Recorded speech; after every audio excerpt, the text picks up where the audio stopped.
It's game time. Tonight is the night of Halloween. So are you ready to share spooky ghost stories? So, not really? I would like to hear one. Well, if you insist, I will tell you the story of a man with a Nintendo Switch.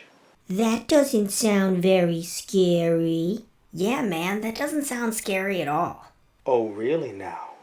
It was a Switch with no games. How do I describe Bouncy Bob? Not the best game, sure, but... Oh, wait a minute. I may have just done it. But here's the thing.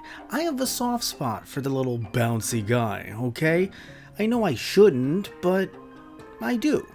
Bouncy Bob is the first game I ever got for the Switch. It came out on April 26, 2018, but I got it 8 months later because I got Smash Brothers.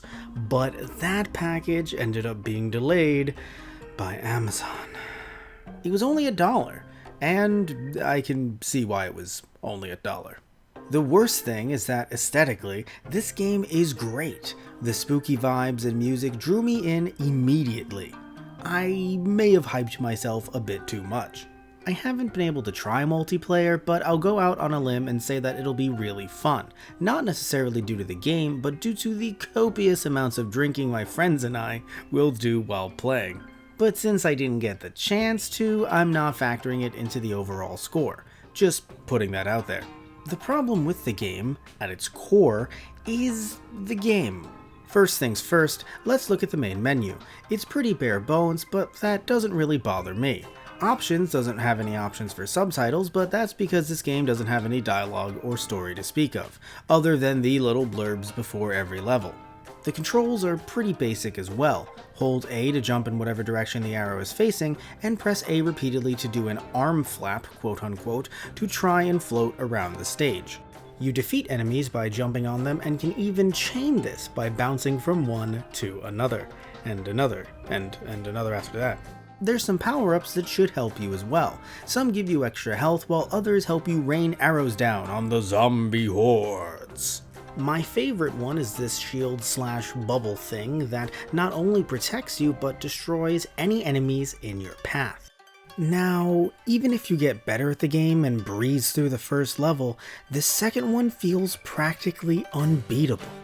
And you can only move on to the next level after getting a certain amount of points.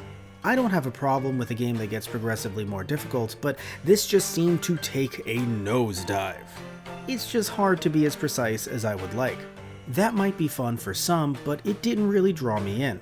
I see that they were trying to go for a game with frenetic energy, but it never truly clicked with me. For me personally, this game isn't difficult in a way that pushes you to overcome it. No, its tediousness pushes you to stop playing the game altogether. Which really sucks because this game is cute as hell. If only the gameplay is as cute as Bouncy Bob himself. Now, I will admit, I tried giving this game a second chance, and it did grow on me. I got farther into the game, which is nice, but it's hard for me to recommend it because of the controls. So sadly, this is a game that I would not recommend, unless you're in for a deceptively challenging game that can feel kind of cheap. But hey, there's a pot for every lid. So if this is your cup of tea, hope you enjoy it. I give this game 2.5 out of 5 Bouncing Roberts. And that is the story of how a certain man got Bouncy Bob for the Nintendo Switch. Ooh! Was that even, really a ghost story? You're scared, aren't you?